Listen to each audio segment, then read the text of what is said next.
Assalamualaikum, nandito naman tayo sa isang project namin dito sa Cotabato City. Isang 3-story hotel building, and ginamit namin na structural frame is I-beam. So kung makikita nyo, nag-erect na kami ng isang column, isang poste natin. Tapos yung laki ng poste natin, H-beam yan siya. Tapos yung base plate natin, kung makita nyo, makapal siya, yan ay 25 mm.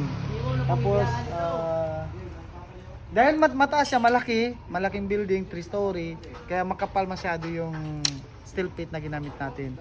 Ito, estimated namin, makaya namin, dahil ma-erect namin yung lahat ng poste within 3 days, inshallah. Inshallah. Nandiyan yung mga tao namin, ginakuanan niya. Kasi wala tayong boom tower, kasi boom crane, kasi hindi magkasya dito sa area natin. So yung area natin, grabe ka sikip ng area natin. Bali ang ginamit namin is yung boom tower na lang. So yung tower na lang natin yung maglilift ng lahat ng mga bigat natin na item, inshallah. Inshallah. Mashallah.